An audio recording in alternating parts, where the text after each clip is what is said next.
Stani, thank you for joining me. We're excited to have you speak. So glad to have Aave back again this year for NFT.NYC. Not everybody knows who you are and what Aave does, and of course the other protocols that you and your team have brought to market. So please introduce yourself, say hello to all the party people out in NFT.NYC community land, and let's enjoy a conversation together.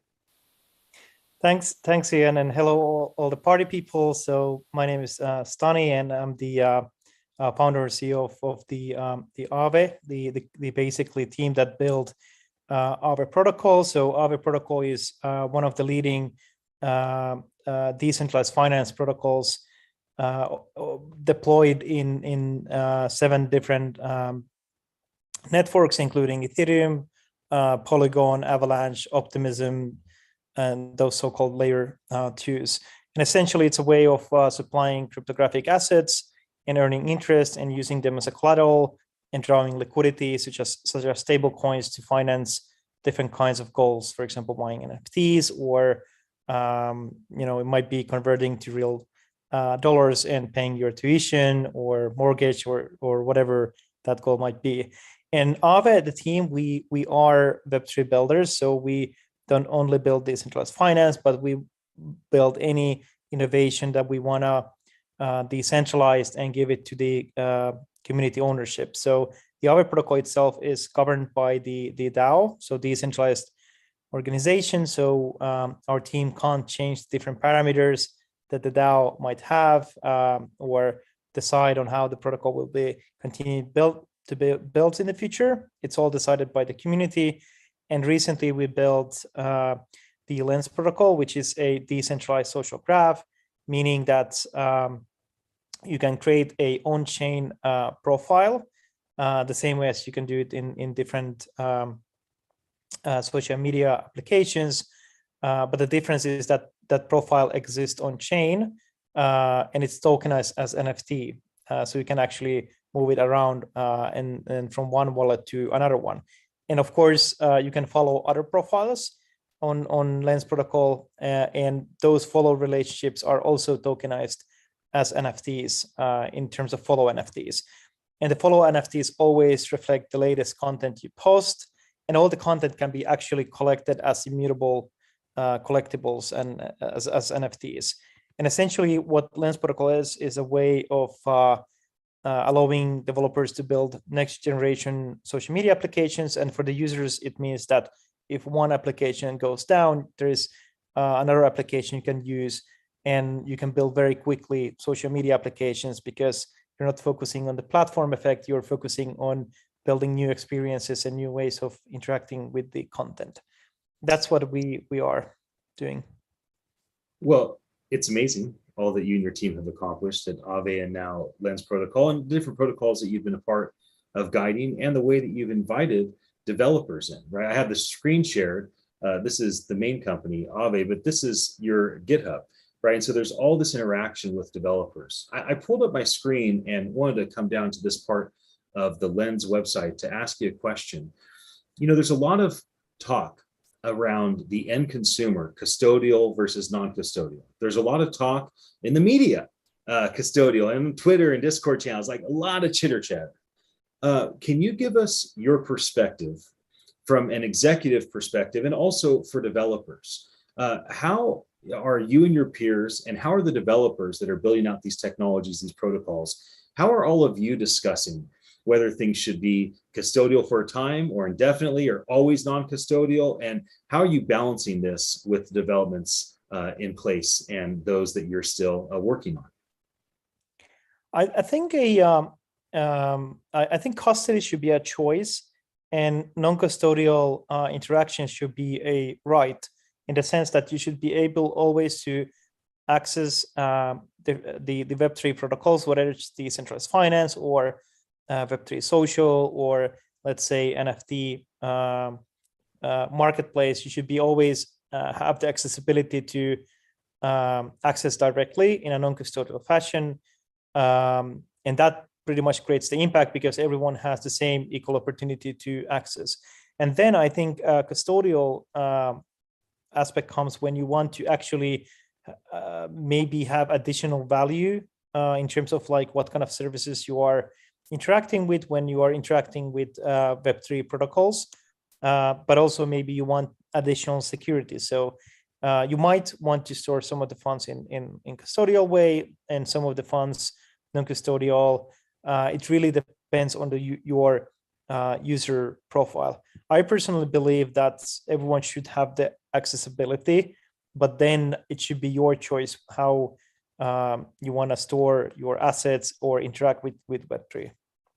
So how does this play out from a developer's perspective? So when developers are working individually or part of a team most of the time, and they're building out these new Web3 infrastructures, and they're building out new protocols, how are they making, because many times they're making decisions based on what they think the market wants or what they think is right. So how are these decisions made around how these things are built, and how will things change in your mind over the period of time as things become more and more decentralized? How do you see things playing out differently for developers that are working on these amazing technologies?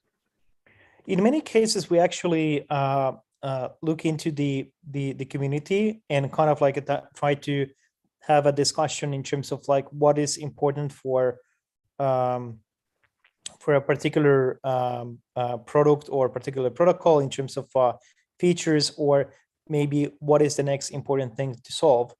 And for us, amazingly, there was already a demand for Web3 social, especially because we already have an amazing track record from decentralized finance, where you have protocols like Aave and the other battle-tested protocols where there is insane utility there. So there's actual usage and it creates impact because anyone, any part of the world can access the same yields and the environment is transparent.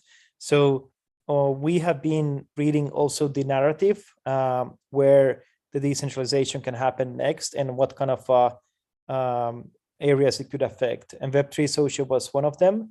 And I think that was heavily inspired by the NFT economy, because NFTs empowered the creator economy and gave direct relationship, direct access to their own communities. And that was the big impact there. And I think it's a continuous discussion. So you continuously have this discourse with the community and the users on which direction the product should take, and also other stakeholders, because in Web3 you never build alone. You are always building part of the ecosystem, so you have to always talk to other projects and seeing what they think about what is important and how they're interested in building their products, and have this coordination and alignment. And that's the way you build products that are going to be useful and valuable for the whole space. How about consensus around protocols? You've been a part of different protocols. You've built consensus with developers, with communities, obviously to the extent of mass success in terms of the number of people that have participated. How do you build consensus from an idea to the public protocol? And talk to us a bit about the process of getting agreement amongst all these different groups, people, developers, communities. They're all working together for the same goal. Consensus is one of the beautiful things about decentralization, because essentially you want to get everyone's, I would say, like approve on things that you're building, so it's satisfying their kind of like needs. So getting consensus is very hard and difficult, and it's time consuming. But when you're building very important infrastructure, such as the blockchains or decentralized finance or Web3 social, where you actually are creating protocols that will be used by billions of users in the future, yeah. I believe so. In that case, you want to have as wide consensus as possible and ensure that everyone's take is taken into consideration when you're building these protocols, and they become valuable because they satisfied larger amount of audience. You can move quicker when you are maybe less decentralized, or when you have some sort of a consent protocol where you are happy with moving forward and being progressive without necessarily having the full consensus, and later kind of like have a wider consensus of what you're building once you have a protocol market fit as well. So it really depends on the use case, but also I believe that not every single decision has to be under consensus. It's only the main important things which will affect all the users and the future users, where you actually want to have that kind of like a wide acceptance. But it goes case by case depending on decision, and it's just important to know where to apply consensus. So right now, Aave has almost $16 billion of liquidity that's locked across 7 networks and 13 markets. So it's really broad in terms of the number of networks and markets that Aave already works with. How do you make decisions on bringing on the 8th, 9th, 10th network and the 15th and 18th market moving forward? How do you decide what's best for the community, what's best for the developers that are putting this together? How are these things developed and how they grow over time, especially with the success you've already had? It's not like you're starting with one market and one network. Like, you've already accomplished so much now, new protocols. So talk to us about, how do you scale when you're already large, and how do you make good decisions around the other networks and markets that you choose to partner with? Yeah, I mean, we have had always kind of like an inclusive ethos around the community in terms of like finding new communities, networks, and deploying their the protocol and being involved with the new communities that are coming into the Web3 space, because we believe that, I mean, Ethereum was launched years ago, and there's sort of people being involved for years. But these new communities, they're actually quite helpful because it helps new people to come in, especially if there's low transaction fees. The decision making is relatively easy because the team doesn't decide anything, in the sense that the decision making happens actually within the community. So the community members come together, they create proposals. For example, what if the Aave protocol could be deployed in this one particular network that is getting a lot of traction, and the ecosystem could benefit of a protocol like Aave in that case. And then there is actually a voting process where the users and the stakeholders, the governance comes together and then votes on those decisions. And that's how it happens, basically. The team isn't needed to make those decisions. End of the day, it's the community that decides.